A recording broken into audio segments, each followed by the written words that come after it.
when you're into an addiction, you have to do it more and more and more and more until it just sucks you dry and there's nothing left. There's no human being left. There's no soul left.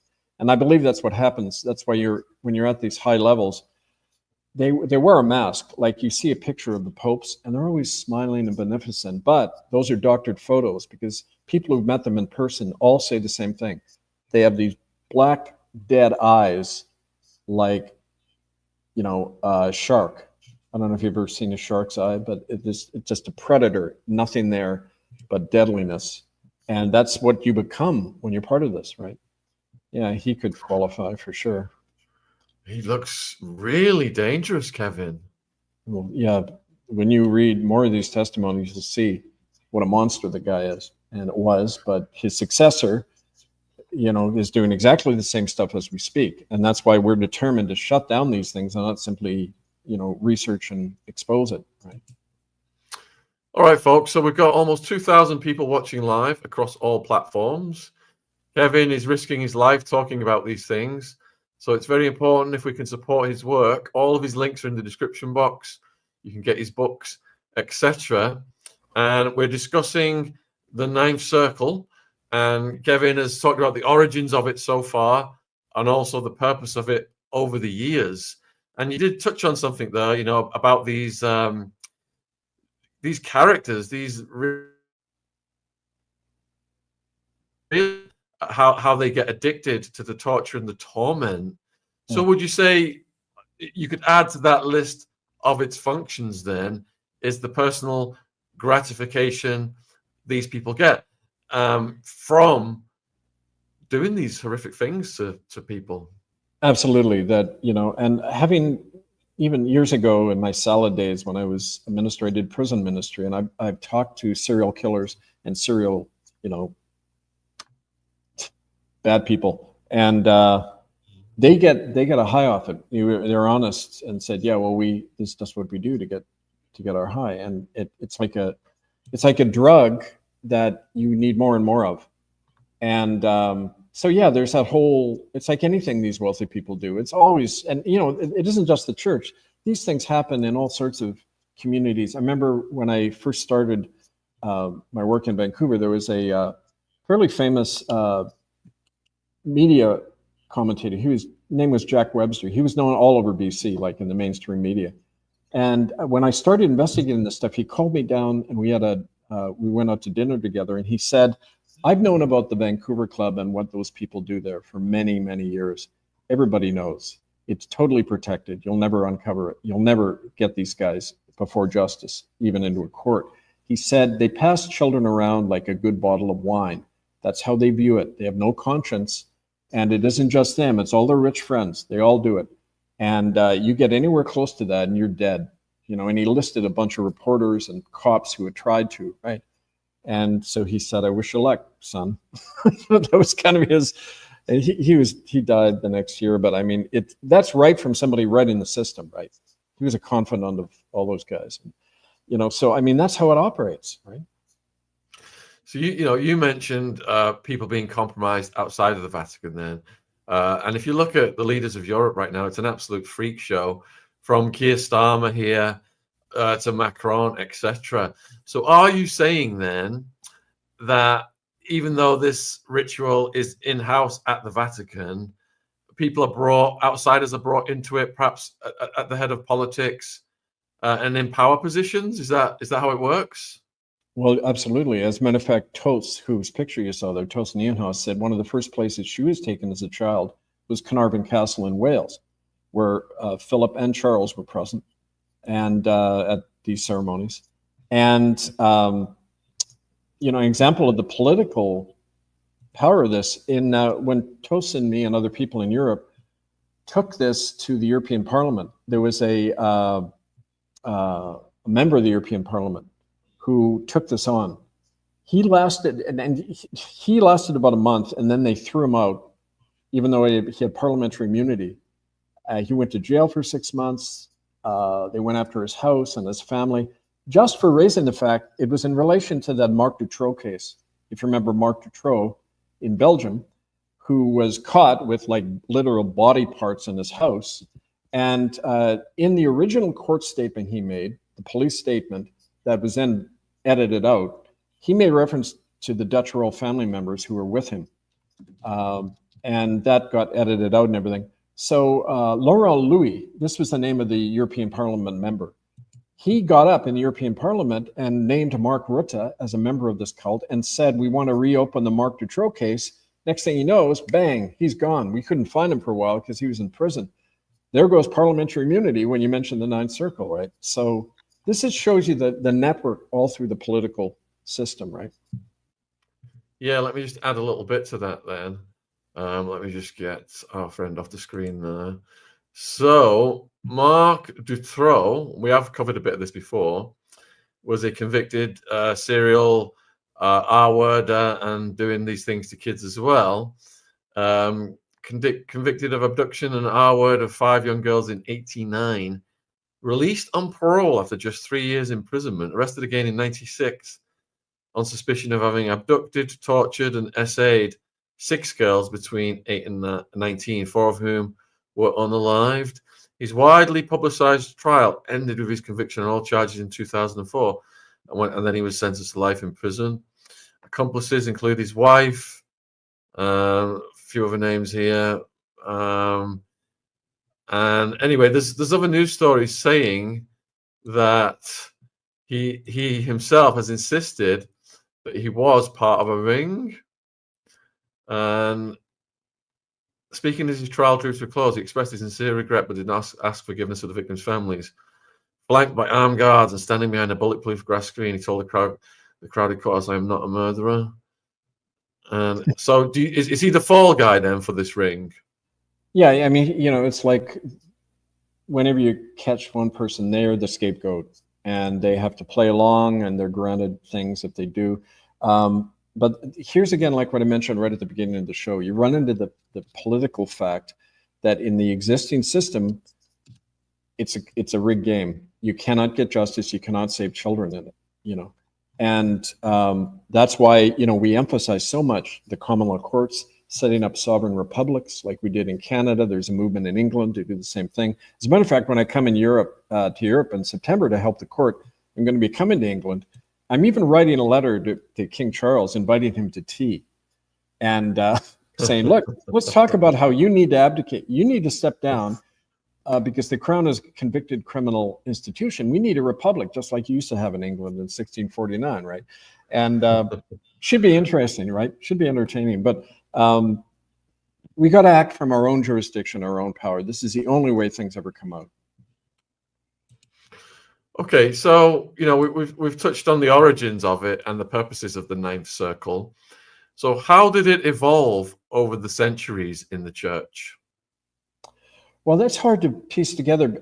Although it'll be easier recently. As I mentioned, we have, and there's more confirmation now that we're going to get this log. It's an actual journal written in Latin, held in the secret archives of the Vatican. Apparently somebody has accessed it and has copies of it, and they're getting it to our prosecutor. This is a record going back to 1870 of all the participants in the Ninth Circle.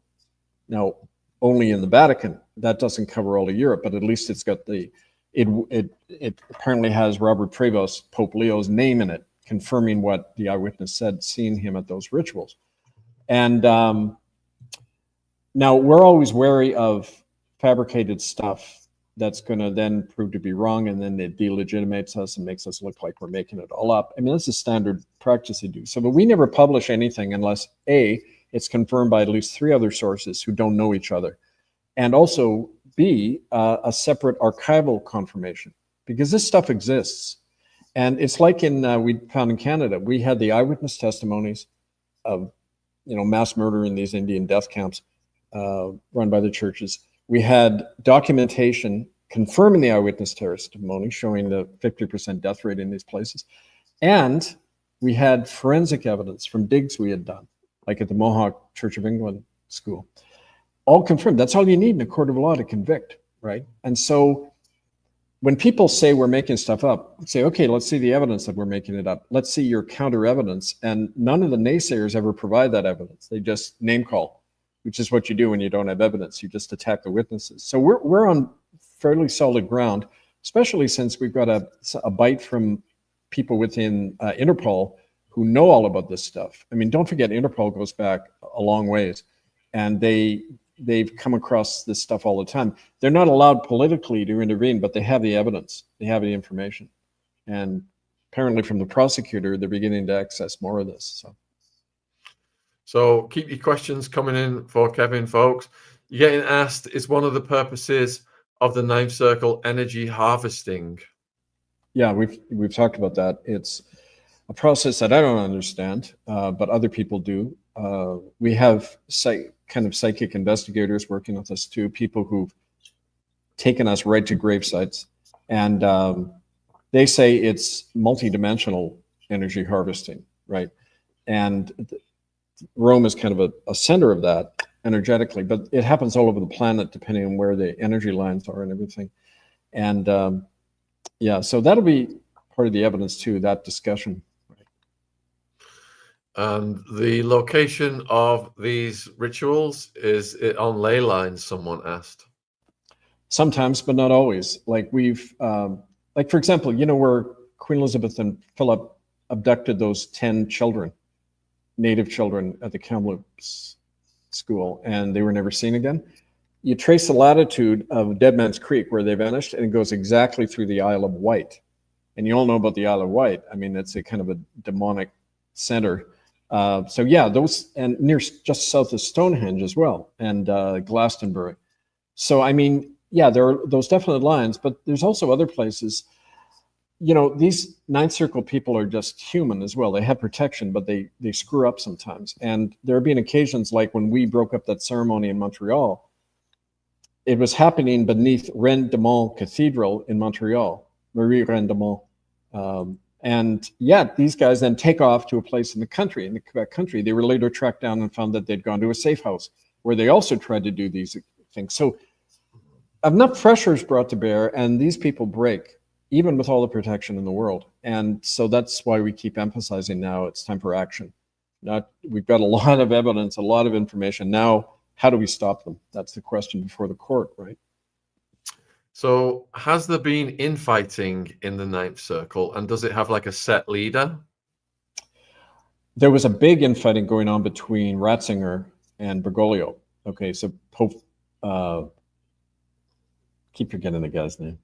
What was Benedict, Pope Benedict and Pope Francis? As a matter of fact, one of the reasons that Pope Benedict Ratzinger stepped down after we brought out this evidence is there was, do you remember I mentioned how the Spanish government had looked at our evidence, wrote to Ratzinger and said, you may face arrest if you come to Spain. Then he resigns, February 2013.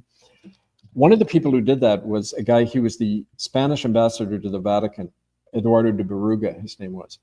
He was a close confidant of guess who? Jorge Bergoglio, who then became Pope Francis. So the Francis faction, and I'll talk about that, who they are, they exploited what we were doing in order to ease out, kind of bounce out Ratzinger to allow Francis to look like this wonderful saint who's replaced the bad emperor, right?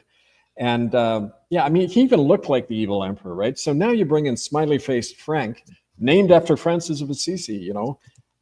The contrast reassures everybody that, oh, good, the church is back in good hands now, as if the Pope has any power, right? You know, so that's part of the game that's played, and it definitely was a factor in getting Ratzinger out, you know. Their enemy of their enemy was their friend, kind of thing, you know. But there you go, Smiley Frank, right? And you'll notice the guy who's in now, Bob Prevost, he's also a smiley guy. You know, you got to keep up the image because more and more of this dirt is coming out. So you got to keep people's head in the bubble that, you know, depending on how one guy smiles determines the health of the church. So anyway, the Francis faction, this guy, was not the old Italian guard. Like Ratzinger was kind of the old European mob. And he's with China, or was with the China faction. As we've talked about, their money is going east. It's why Biden and other US presidents go over and yeah, there he is, another Frank number 2 there. And so it's part of the political shift. The new faction in the church that this guy also represents is the pro-China lobby. And they're going into the BRICS alliance and all that. So it comes down to that money issue as well. Yeah, I mean, look at the contrast, viewers, in these smiley guys. We've got smiley guy 1, smiley guy 2, versus the dead eyes of these guys. It's a whole different front, isn't it, for PR purposes? Yeah, and don't forget those pictures you're looking at of the smiley guys are doctored, so you don't see their eyes. You know, and we've even talked to media people in those are not his eyes. You know, we've talked to media people in Italy who do this, who are hired not only by the church, but corporations, you know, governments. When you got some real bastard, you've got to make them look good, right? So it's AI technology kind of appealing to what people want to see. You know, some nice guy at the helm, so we'll all be taken care of while they, you know, do all these heinous crimes off at the side, right? They probably have the same people come in who do, you know, with the female models in the photos, they dilate their eyes, so they look more seductive, etc. But you're saying they do that the same thing with the pictures of the popes? Absolutely. Why wouldn't they? It's the richest corporation on the planet. Why wouldn't they be doing it even more for these guys? And because they have even a lot more. They've got 2,000 years of crime to cover up, so they're going to be the prime recipient of these efforts, right? But I know, you know, from personal experience, I've met some of these people. When we did the church occupations, I've looked into the eyes of these priests and archbishops, and the church people who got rid of me. Same deadness, same lack of empathy, you know, and it just reminds me how demonic this thing is and how universal it is we're dealing with. The best cover for evil is a church, right? Of course, yeah. So over the years then, has the Ninth Circle stuck to the same rituals or has it evolved? It's a good question. It's something I can't answer, but the eyewitnesses will be able to, because some of them have been in, like this German woman, until relatively recently. Like the people you need to get to are the members of the children, like Tus, who were not killed, who were the witnesses. But they are very loath to come forward naturally, because if there aren't other people willing to come forward, and if they're not protected in a major way, where is it going to get them? Like Tos is living in hiding now, and she had to after our interviews, right? There were a number of attacks that happened in that and threats, but they know very well what's going to happen to them if they reveal too much. And so that's kind of an impediment. That's why we need other people in the infrastructure to come forward, like that guy, the Ninth Circle guy who's given his secret testimony, the government people and others. And you only get that when you threaten their money and their public image, like we did in Canada. So we got to ramp up the action on this. And that way they'll start breaking ranks. If we do all the interviews in the world, that's not going to threaten them. But taking action directly where they live and they do these practices, that's what we're doing. We're forming, actually, part of the work of the court is they're forming special teams of trained people to go in and seize the evidence, make the arrests, do all that, bring them into court. If they're not willing to come, they will physically bring them into court. And we figure, you know, if they want to get their goons and have a punch up and have a confrontation, all the better. We'll film it, embarrass them even more, put the police on the spot saying, why aren't you investigating these things? We've done that in Canada. We confront the RCMP directly. Once we started doing that, suddenly you see in the press all the revelations about residential schools coming out, at least they're spun revelations. And so it always has an effect when you take direct action. And it's fun as well. Let me tell you, it's great seeing them shit themselves when you're showing up in their churches. So Susan wants to know, are all Catholic bishops part of the Ninth Circle rituals? They're not participants necessarily, but they're all supporters of it. They know about it. They cover it up. They go after people who talk about it. And they support it in every way. They have to.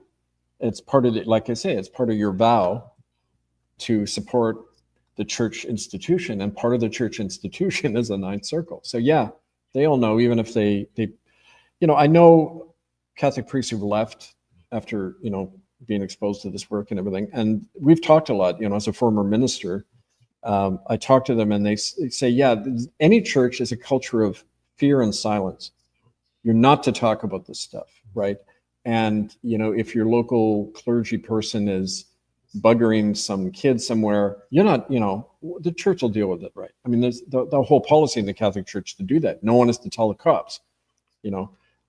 It's embedded, that criminal conspiracy to protect these criminals is embedded right in church policy and practice. So of course they're all going to know, you know, and if they talk about it, they're out, like I was, right?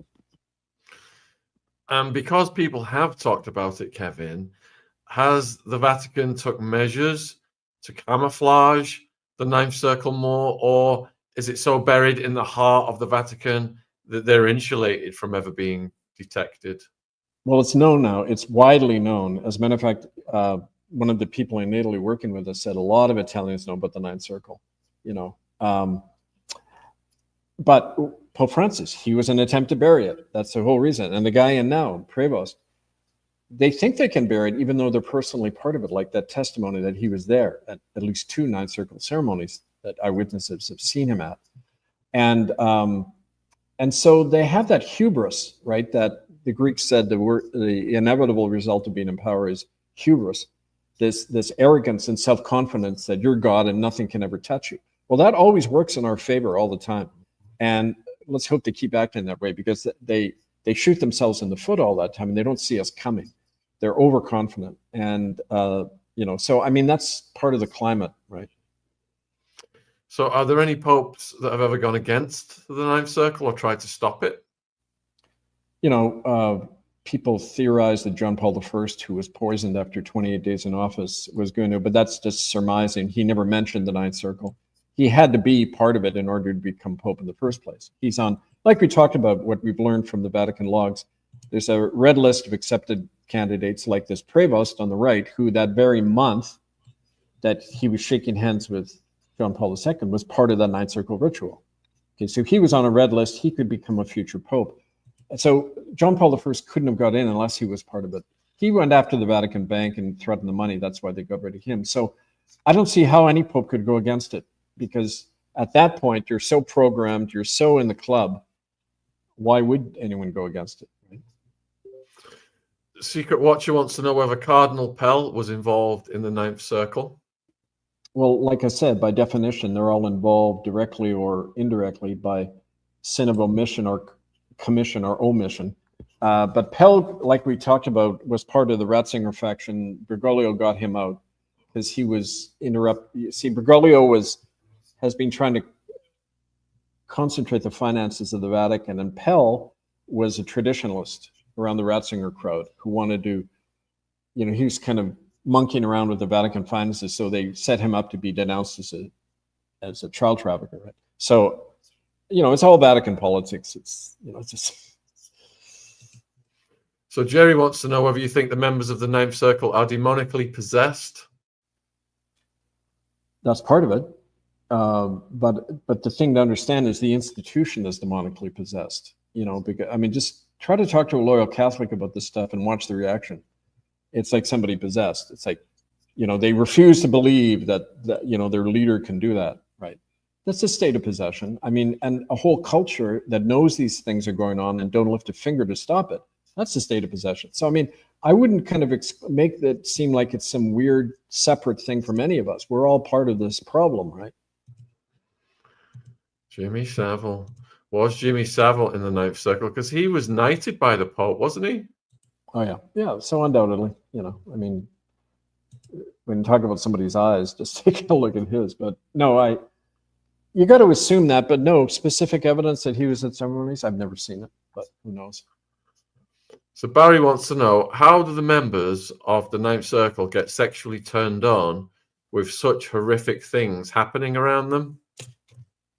Well, just talk to any sadomasochists. People are sexually aroused by all sorts of weird things. I know as a minister, working on the street for many years, I mean, and a lot of the young girls working on as prostitutes, you know, the thing that they can't get sexually excited anymore, but the thing that used to is like if their father had violated them and all this stuff, that's the only way they could get excited, through violence, watching the ripping apart of children or animals. I mean, because don't forget, it's interesting, the part of the human brain responsible for aggression And the so-called elevated spiritual feeling is also responsible for the sex drive. It's in the hypothalamic region of the brain. So in other words, you can kill, you can get a sexual high, and you can believe in God all at once. It's the same part of the brain. That's why the old adage is, if you wanted, it's more likely to be a criminal in these things we've been talking about if you're religious, because religion gives you the moral justification and the high to feel that, oh, this is great what I'm doing, right? Whereas an atheist might be more skeptical that God is on your side when you're doing this to children, right? Or committing just war or whatever. So I think that's, it could be wired into us biologically too, and that's the scary thing, right? So can anyone that's in the Vatican, like, how do you join? How do you get into the ninth circle? Are you selected? Yeah. Or can you apply? Like, in the mafia, you become a made man. There's all this ritual around it. It's all in the family. You got to be brought in and inducted. Usually, you can't just knock on the door and say, "Hi, can I be part of?" No, they blackmail and induct people in to be participants. But the foundation of it is built on these Catholic families, intergenerational over many centuries, and they're the hub of. They bring their children in, like the Trudeaus in Canada. Pierre Trudeau, the father, Jesuit, just like Justin Trudeau, the former prime minister, was Jesuit educated, off to Rome. Giving up the eldest child, like the Trudeau family, the Dutch royal family, they're all sacrificed their children to these things. So, I mean, you got to be born into it. It's like, quote, royalty, right? They see themselves as that. And, but they also have participants who come in and can prove themselves. Right? William wants to know which of your books describe the ninth circle. Murder by Decree. On Amazon, it has the, kind of the background and more on that. This book, there's two things I wanted to mention too. This is a summary, but it has recent evidence in Canada about how the Ninth Circle operated on the West Coast, how they were responsible for knocking off our people. Like, Harry Nahane, William Coombs, who saw Queen Elizabeth take the kids, Bingo Dawson. There was actually a West Coast common law court case 2 years ago where it looked into what happened to me and these people, how it involved Ninth Circle participants, like the very church people who got rid of me and who arranged, the elimination of our members. They're all in the Ninth Circle chapter on the West Coast of Canada, the 12 Mile Club. And so, yeah, those books and a lot of our former radio shows, if you write to me, angelfire101@protonmail.com. I'll send you the links to our former BBS shows, radio shows that go into this in more detail. So what would happen if someone was picked to join the ninth circle and that person refused?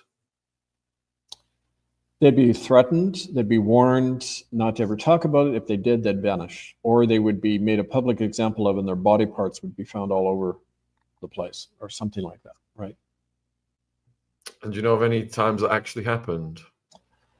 Well, I know that it happened to a number of people in the church. Now, I got to remember, there was a predecessor on Vancouver Island who was looking into what I found out in the United Church and about the 12 Mile Club operating off the United Church mission boats that went up and down the coast to the native villages. And I forget her name. She was found in a grisly condition, all chopped up. And there was usual fog around that. That was back in the 1960s, I believe. I'm going to look up the name for you. But again, like what happened to me and her in different ways, it's meant to be a public example to scare people, right? As people were scared off after they learned these things. So, I mean, yeah, there have been cases, and I'm sure there are more. We just, you mentioning that, I'm actually going to flag that to the prosecutor to help document those cases of what happens to people. Naturally, we don't want to talk about that too much because it'll scare people even more, and that's meant to do that. They do these things in plain sight so that then people back off, right? So before I ask you this question, I'll just read what the 9 spheres of heaven means. So Dante's Paradiso describes a universe with 10 celestial spheres, including 9 primary spheres of heaven, and the ultimate realm of God, These spheres are the Moon, Mercury, Venus, the Sun, Mars, Jupiter, Saturn, the fixed stars, and the primum mobile.